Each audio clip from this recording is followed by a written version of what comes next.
Hello students, welcome to Gateway classes.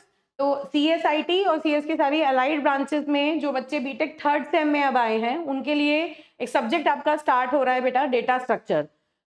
Computer science के बच्चों के लिए this is the most important subject जो आप पढ़ते हैं, सेकेंड ईयर में पढ़ते हैं, लेकिन आपका पूरा फाउंडेशन, आपकी प्रोग्रामिंग का फाउंडेशन और आपकी डेटा स्ट्रक्चर की नॉलेज के ऊपर बेस्ड ही मैं ये कहूंगी कि आपकी प्रोग्रामिंग स्किल्स डेवलप होती हैं। ठीक है, और मोस्ट इंपॉर्टेंट इसलिए भी है क्योंकि ये प्रोग्रामिंग के हिसाब से तो है ही, अंडरस्टैंडिंग के हिसाब से तो है ही, साथ साथ आपकी कैंपस प्लेसमेंट में जो टेस्ट आपका आएगा उसमें सी और डेटा स्ट्रक्चर की नॉलेज बहुत ज्यादा टेस्ट होती है।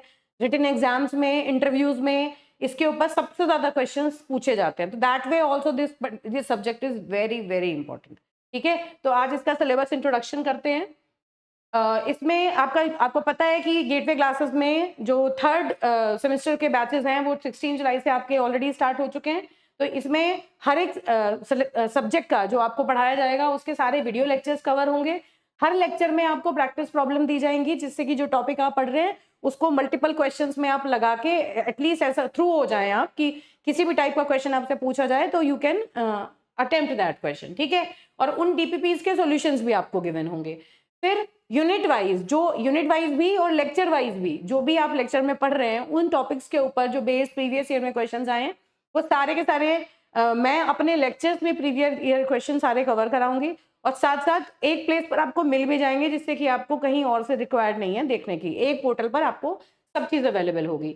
पीडीएफ नोट्स होंगे, जो भी पढ़ाएंगे उसके पीडीएफ नोट्स आपको मिलेंगे और साथ में पूरी यूनिट के डिटेल लेक्चर के साथ साथ आपको लास्ट में जब यूनिट खत्म हो जाएगी तो उस यूनिट का वन शॉट रिवीजन के लिए एक कॉम्पोजिट वीडियो होगा जिसमें पूरी यूनिट का कंटेंट एक साथ पढ़ाया जाएगा जिससे कि क्विक रिवीजन में आपको हेल्प मिले।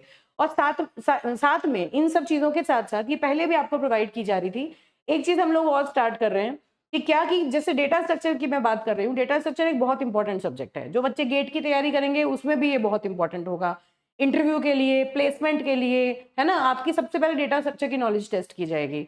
तो इसलिए हर लेक्चर के साथ एक टेस्ट सीरीज टाइप से होगा, मतलब जैसे हर एक लेक्चर के साथ एक क्विज हम ऐड करेंगे एप्लीकेशन में। जैसे आपका लेक्चर आएगा उसके साथ एक क्विज आएगी, उसमें 4-5 क्वेश्चंस या बेस्ड अपॉन द टॉपिक जो पढ़ाया है कितने नंबर ऑफ क्वेश्चंस उस पर फ्रेम हो सकते हैं।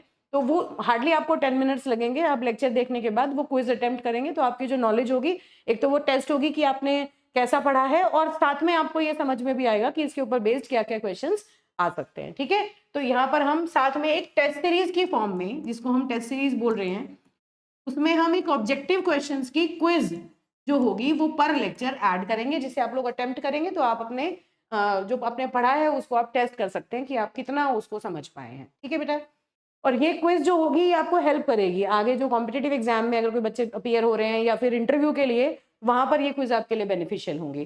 तो साथ साथ में ये जिन बच्चों को नहीं पता है उनके लिए मैं बता देती हूँ, जो गेटवे क्लासेस की एप्लीकेशन है वो अब सारे प्लेटफॉर्म्स पे आपको अवेलेबल है। एंड्रॉइड पे प्ले स्टोर से आप एंड्रॉइड में जो बच्चे यूज करते हैं वो इसको ले सकते हैं और ऐप स्टोर पर भी है और ये डेस्कटॉप ऐप पर भी है, विंडोज की कहीं से भी आप इसको डाउनलोड कर सकते हैं। ठीक है, तो इस वीडियो के डिस्क्रिप्शन में आपको ये सारे लिंक्स ऑलरेडी अवेलेबल हो जाएंगे।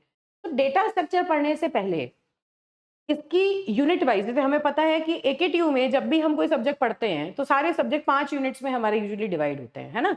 और उसमें यूनिट 1 जो है वो उस सब्जेक्ट का इंट्रोडक्टरी कॉन्सेप्ट लेके आती है कि जिससे कि हमें ये समझ में आता है कि ये क्या सब्जेक्ट हम पढ़ रहे हैं, उसकी जो बेसिक टर्मिनोलॉजीज हैं या उसकी क्या इंपॉर्टेंस है। बेसिक जो फाउंडेशन होती है किसी भी सब्जेक्ट की वो यूनिट 1 से स्टार्ट होती है। तो उसी तरह से डेटा स्ट्रक्चर जब हम पढ़ते हैं तो स्टार्टिंग में, इंट्रोडक्शन में सबसे पहले ये पढ़ेंगे कि क्या बेसिक टर्मिनोलॉजी होती है जो डेटा स्ट्रक्चर को पढ़ने में, समझने में या किसी डेटा को कंप्यूटर के अंदर स्टोर करने में हम यूज करते हैं।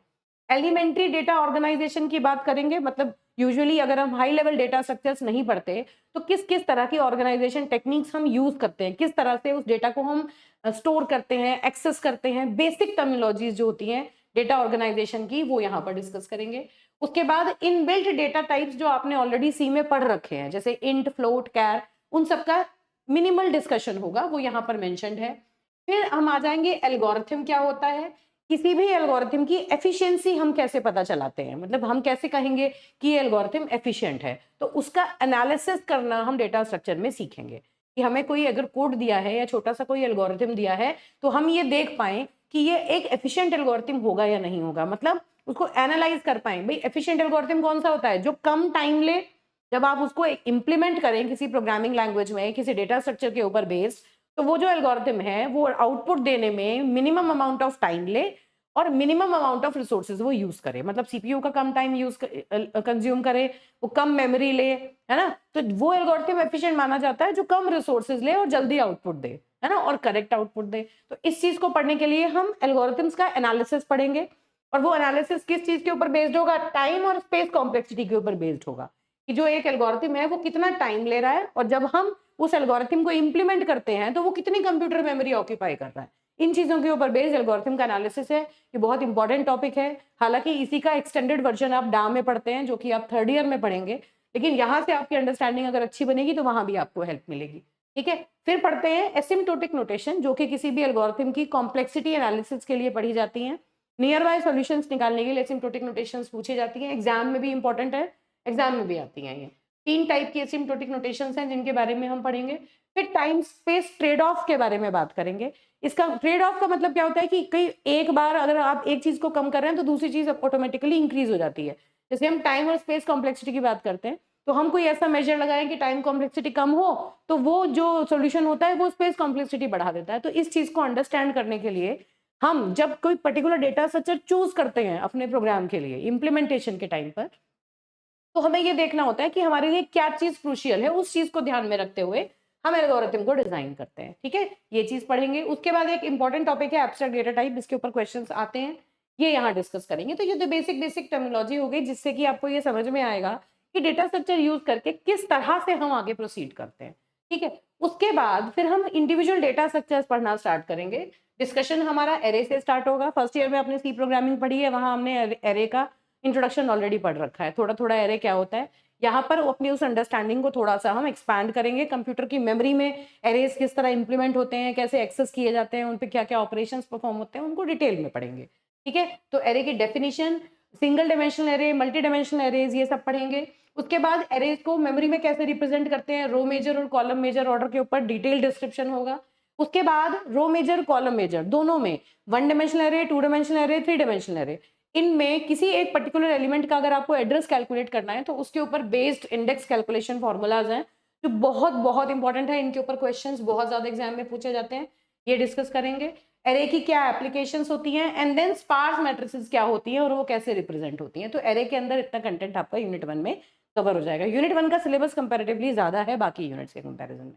ठीक है, फिर आती है आपकी लिंक लिस्ट। लिंक लिस्ट में लिंक लिस्ट क्या होती है, थोड़ा सा इंट्रोडक्शन इसका भी हमने फर्स्ट ईयर में पीपीएस में हमने पढ़ा था, उसी को एक्सपैंड करेंगे। और यहाँ पर कंप्लीटली लिंक लिस्ट का इंप्लीमेंटेशन पढ़ेंगे, किस तरह से लिंक लिस्ट बनाते हैं, उसमें कोई नया नोड ऐड करते हैं, डिलीट करते हैं, है ना, तो और कैसे उसको ट्रैवर्स करते हैं, ये सारी चीजें हम लिंक लिस्ट के अंदर भी पढ़ेंगे। ठीक है बेटा, तो ये कंप्लीटली लिंक लिस्ट में एडिशन करना या 2 पॉलिनोमियल रिप्रेजेंटेशन कैसे आप लिंक लिस्ट का यूज करके करते हैं, तो कंप्लीटली लिंक लिस्ट का पूरा टॉपिक है, बहुत बहुत इंपॉर्टेंट है। और ये कैंपस प्लेसमेंट के टाइम पर भी बहुत ज्यादा पूछा जाता है, क्वेश्चंस में बहुत ज्यादा पूछी जाती है लिंक लिस्ट। पढ़ने में बच्चों को थोड़ा सा डिफिकल्ट लगता है, जब मैं पढ़ाऊंगी आपको तो ये बहुत आसान लगेगी। ठीक है, और बहुत अच्छा बड़ा इंटरेस्टिंग सा टॉपिक है, इजीली समझ में आएगा। फिर आपकी जो यूनिट 2 है उसमें तीसरा डेटा स्ट्रक्चर है जो है स्टैक। स्टैक के बारे में पूरा पढ़ेंगे। तो पूरा का पूरा जो ऑपरेशंस आप स्टैक यूज कर, मतलब जब आप कोई प्रोग्राम बनाते हैं, प्रोग्राम को इंप्लीमेंट करते हैं, डिफरेंट टेक्निक्स आप यूज करते हैं, जहां जहां स्टैक यूज होता है उन सबकी एप्लीकेशंस के बारे में हम यहाँ डिस्कस करेंगे। ठीक है, जैसे कि स्टैक के कौन से ऑपरेशंस हैं, एरे और लिंक लिस्ट दोनों का यूज करके आप स्टैक को इंप्लीमेंट कर सकते हैं। मतलब स्टैक को इंप्लीमेंट करने का मतलब है कि प्रोग्रामिंग में स्टैक की जो फंक्शनैलिटीज होती हैं उनको यूज करने के लिए आप कौन कौन सी चीजें यूज कर सकते हैं। आप एरे यूज करके भी इसको इंप्लीमेंट कर सकते हैं और लिंक लिस्ट यूज करके भी इंप्लीमेंट कर सकते हैं। इसीलिए यूनिट 1 में हम एरे और लिंक लिस्ट सबसे पहले पढ़ते हैं, क्योंकि आगे जो स्टैक है, क्यू है, इन सबको हम एरे और लिंक लिस्ट का यूज करके इंप्लीमेंट करते हैं। इंप्लीमेंटेशन मतलब प्रोग्रामिंग वाला पार्ट। ठीक है, तो एरे और लिंक लिस्ट जहां आपको समझ में आई, वैसे ही बाकी जितने भी डेटा स्ट्रक्चर्स होंगे वो उन्हीं दोनों को यूज करके इंप्लीमेंट होते हैं। तो होगा क्या, जितने भी ऑपरेशंस हैं स्टैक के ऊपर वो देखेंगे, इसकी इंप्लीमेंटेशन देखेंगे, एप्लीकेशंस देखेंगे। इसके ऊपर बहुत ज्यादा क्वेश्चंस आते हैं, एग्जाम में क्वेश्चंस आते हैं, न्यूमेरिकल की फॉर्म्स आती हैं जो इसमें बहुत ज्यादा पूछी जाती हैं। फिर उसके बाद हम रिकर्जन पढ़ेंगे। रिकर्जन हम पहले भी पढ़ चुके हैं, कोई भी फंक्शन जब अपनी डेफिनेशन के अंदर खुद को कॉल करता है तो इस प्रोसेस को हम रिकर्शन बोलते हैं। वो स्टैक की हेल्प से इंप्लीमेंट होता है। उसके क्या प्रिंसिपल्स हैं, टाइप ऑफ रिकर्जन में एक टेल रिकर्जन आता है। ऐसे ही रिकर्शन की जो प्रॉब्लम है उसको आइटरेशन से कैसे हम सॉल्व करते हैं, रिकर्शन आइटरेशन में क्या डिफरेंस होता है, उसमें binary search, Fibonacci numbers, tower of Hanoi, ये बहुत सारी प्रॉब्लम्स हैं जो यहाँ पर हम डिस्कस करेंगे। इंपॉर्टेंट है, वही मैं कह रही हूँ, पूरा ही सब्जेक्ट इंपॉर्टेंट है। कोई भी टॉपिक इसमें ऐसा नहीं है जिसमें आप ये कह सकते हैं कि ये कम इंपॉर्टेंट है। और घूम घूम के क्वेश्चन पूरे यूनिट में से ऑलमोस्ट हर टॉपिक को टच करता है क्वेश्चन पेपर, ठीक है। फिर आता है आपका नेक्स्ट डेटा स्ट्रक्चर क्यू। जैसे स्टैक के बारे में हम पढ़ते थे वही सारी चीजें हम क्यू के ऊपर भी पढ़ेंगे। क्या क्या ऑपरेशंस होते हैं क्यू के ऊपर वो सब पढ़ेंगे। क्यू को कैसे इंप्लीमेंट करते हैं, एरे और लिंक लिस्ट यूज करके आप क्यूज को इंप्लीमेंट कर सकते हैं। ऐसे ही क्यू में डीक्यू और प्रायोरिटी क्यूज, ये इनके बारे में हमें बात करनी है। सर्कुलर क्यू भी एक टॉपिक है, वो भी हमें यहाँ पर कवर करना है। तो क्यूज और stacks, these are the syllabus of unit 2। Again मैं यही कहूंगी कि इस यूनिट का सिलेबस भी ज्यादा है। देखो बेटा, डेटा स्ट्रक्चर का सिलेबस बाकी सब्जेक्ट्स के सिलेबस के कंपैरिजन में थोड़ा सा आपको लेंदी लगेगा, इसलिए आपको टाइमली इसको पढ़ के चलना है और मतलब कॉन्टिन्यूसली पढ़ना है। आप ये नहीं मान के चल सकते या इतनी इंपॉर्टेंस हाई है इस सब्जेक्ट की कि आप एग्जाम के टाइम पर इसको पढ़ने बैठेंगे तो आपको उतनी अच्छी अंडरस्टैंडिंग नहीं बन पाएगी। और कंप्यूटर साइंस के स्टूडेंट्स के लिए ये सब्जेक्ट मस्ट है। जितना स्ट्रॉन्ग आपका डेटा स्ट्रक्चर है उतनी स्ट्रॉन्ग आपकी कंप्यूटर प्रोग्रामिंग की नॉलेज बनेगी और उतने अच्छे प्रोग्रामर आप बन पाएंगे, ठीक है। तो ये मान के चलिए कि जो सीएस के बच्चे हैं उनके लिए तो बेसिक प्रोग्रामिंग स्किल्स और डेटा स्ट्रक्चर मैंडेटरी है। जिसका स्ट्रॉन्ग है वो एक बहुत अच्छा करियर एक्सपेक्ट कर सकता है, ठीक है। उस बेसिस पे आपको पढ़ना है। मार्क्स तो लाने ही लाने हैं, साथ में अपने फ्यूचर पर्सपेक्टिव्स को ध्यान रख के आपको ये सब्जेक्ट पढ़ना है। उसके बाद यूनिट 3 के अंदर सर्चिंग आती है। जैसे फर्स्ट ईयर में हमने पीपीएस में पढ़ी थी बाइनरी सर्च, लीनियर सर्च, है ना। उन्हीं चीजों के बारे में यहाँ बात करेंगे। यहाँ sequential search, index sequential search, ये सीक्वेंशियल सर्च वही है जो लीनियर सर्च जिसकी हम बात करते हैं। फिर बाइनरी सर्च, यहाँ हैशिंग का एक कंसेप्ट है जो इंट्रोड्यूस होगा। उसके बाद हैशिंग के पूरे कंसेप्ट पढ़ने के बाद टाइप्स ऑफ हैशिंग पढ़ेंगे हम, और फिर सॉर्टिंग पढ़ेंगे। सॉर्टिंग में insertion sort, selection sort, bubble sort, ये 3 सॉर्टिंग आप ऑलरेडी फर्स्ट ईयर में पढ़ चुके हैं, उन्हीं का आइडिया थोड़ा एक्सपैंड होगा। और उसके बाद फिर कुछ नई सॉर्टिंग्स ऐड होंगी जैसे quick sort, merge sort, heap sort, radix sort, है ना। बहुत बहुत इंपॉर्टेंट सॉर्टिंग टेक्निक्स हैं। और अगर आप इनको अच्छे से पढ़ेंगे ना तो थर्ड ईयर में जो आप एक सब्जेक्ट पढ़ेंगे डा, उसमें आपको इन्हें दोबारा पढ़ने की रिक्वायरमेंट नहीं होगी क्योंकि मैं इनको इस तरह से पढ़ाऊंगी क्योंकि सेम चीज आपकी थर्ड ईयर में रिपीट होगी। तो डेटा स्ट्रक्चर के साथ साथ बहुत सारी चीजें होंगी जो आगे तक आपको इजीली काम आएंगी। और ये वो टॉपिक्स हैं जो प्लेसमेंट्स में बहुत ज्यादा पूछे जाते हैं। कहीं इंटरव्यूज में आप जा रहे हैं, अपीयर हो रहे हैं, तो भी ऑन कैंपस, ऑफ कैंपस जो इंटरव्यू के लिए ड्राइव्स होती हैं उसमें भी ये बहुत ज्यादा इंपॉर्टेंट टॉपिक्स हैं, पूछे जाते हैं। फिर यूनिट 4 में आ जाते हैं। यूनिट 4 में एक अलग नॉन लीनियर डेटा स्ट्रक्चर है ट्रीज, उसका पूरा इंट्रोडक्शन लेंगे। ट्रीज क्या होते हैं, किस तरह बनते हैं, कितने टाइप के ट्रीज होते हैं, बाइनरी ट्री की कैसे रिप्रेजेंटेशन होती है, एरे रिप्रेजेंटेशन कैसे होती है, लिंक लिस्ट रिप्रेजेंटेशन कैसे होती है ना। और बाइनरी सर्च ट्री क्या होते हैं, स्ट्रिक्ट बाइनरी ट्री क्या होता है। These are the types of binary trees. यहाँ तक हम टाइप्स ऑफ बाइनरी ट्रीज पढ़ते हैं। फिर ट्रीज के ट्रैवर्सल पढ़ेंगे। ट्रैवर्सल का मतलब कि आप पहले ट्रैवर्सल किसको कहते हैं कि अगर कोई भी डेटा स्ट्रक्चर में आपने कुछ एलिमेंट्स या डेटा स्टोर किया हुआ है तो वन बाय वन एक एक डेटा को आप एक एक एलिमेंट को आप विजिट करते जाएं, उस प्रोसेस को हम ट्रैवर्सिंग बोलते हैं, ठीक है। तो वो कैसे होता है वो देखेंगे। फिर ट्री में insertion, deletion, searching, modification of data search trees में, ये सारी चीजें हमें यहाँ पर पढ़नी है, ठीक है। अगेन बहुत इंपॉर्टेंट कंसेप्ट है और ये कंसेप्ट फिर आगे जाके थर्ड ईयर में आपका डा में एक्सपैंड होता है। तो ये आपकी मोस्ट इंपॉर्टेंट बेसिक अंडरस्टैंडिंग है जिसके ऊपर बेस्ड फाउंडेशन आपको यहाँ पे अगर आपकी स्ट्रांग होगी तो वो आगे आने वाले सब्जेक्ट्स में भी आपको हेल्प करेगा, ठीक है। और इस वाली यूनिट में इम्प्लीमेंटेशन नहीं है, मतलब इसके ऊपर बेस्ड बहुत ज्यादा प्रोग्राम्स हम नहीं करेंगे क्योंकि वो एग्जाम में नहीं पूछे जाते। तो इम्प्लीमेंटेशन यूनिट 3 तक जो आप पढ़ेंगे कंसेप्ट वहां तक आपकी प्रोग्रामिंग है। यूनिट 4 में इम्प्लीमेंटेशन नहीं है, मतलब इसमें एल्गोरिथम्स हैं और आप इसकी अंडरस्टैंडिंग कंसेप्ट को लेके आपको ये समझना है। फिर आ जाती है आपकी यूनिट 5। इसमें भी वही, फिर अगेन इसमें भी प्रोग्रामिंग नहीं है, एल्गोरिथम्स हैं। इम्प्लीमेंटेशन एग्जाम में ज्यादा नहीं आएगी, आपको बस ग्राफ समझने हैं। Graph is another kind of non linear data structure.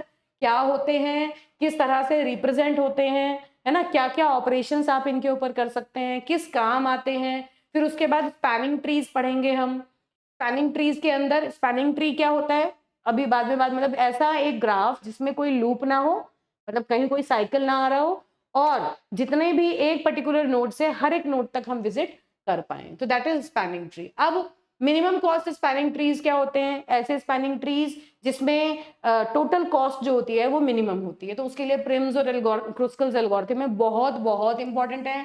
इनके ऊपर बहुत ज्यादा एग्जाम में क्वेश्चंस पूछे जाते हैं, ये पढ़ेंगे। इनके ऊपर बेस्ड न्यूमेरिकल्स भी आते हैं और ये एल्गोरिथम लिखने के लिए भी आते हैं। फिर ट्रांजिटिव क्लोजर और शॉर्टेस्ट पाथ एल्गोरिथम है, जिसमें वॉर्शल्स एल्गोरिथम और डिक्स्ट्रास एल्गोरिथम। अगेन यही सारे टॉपिक्स आप दोबारा से थर्ड ईयर में सब्जेक्ट आता है डाउ, उसमें भी पढ़ते हैं, ठीक है। तो ये कुछ टॉपिक्स ऐसे हैं जो आपको बहुत बेनिफिशियल होंगे आगे भी आके समझने के लिए, और आपका यहाँ का फाउंडेशन तो ये बनाएंगे ही बनाएंगे। तो इन ऑल फिर मैं बात रिपीट करूंगी कि डेटा स्ट्रक्चर एक ऐसा सब्जेक्ट है जो कंप्यूटर साइंस बच्चों के लिए मोस्ट इंपॉर्टेंट आप कह सकते हैं, कि डेटा स्ट्रक्चर की नॉलेज अगर कंप्यूटर साइंस स्टूडेंट को नहीं है तो वो बहुत अच्छी प्रोग्रामिंग स्किल्स डेवलप नहीं कर सकता, ठीक है। बहुत सारी चीजें आसान हो जाती है अगर आपको डेटा स्ट्रक्चर अच्छे से समझ में आता है। तो आपके कॉलेज यूनिवर्सिटी एग्जाम के लिए तो ये इंपॉर्टेंट है ही बेटा, और साथ साथ आपके करियर फ्यूचर पर्सपेक्टिव्स के लिए भी इंपॉर्टेंट है। तो आपको ये शुरू से पढ़ना है ना, कंटिन्यूटी में पढ़ना है, और लास्ट मोमेंट के लिए इस सब्जेक्ट को आपको नहीं छोड़ना है। अगेन मैं रिपीट कर देती हूँ कि गेटवे क्लासेस की एप्लीकेशन जो है वो आपको प्ले स्टोर पे भी मिलेगी, ऐप स्टोर पे भी मिलेगी, और ये हेल्पलाइन नंबर है। आपको किसी भी टाइप की कोई क्वेरी है तो आप इस नंबर पे कॉल करके पूछ सकते हैं, ठीक है। तो इसके लेक्चर्स हम आज से स्टार्ट कर रहे हैं। Thank you.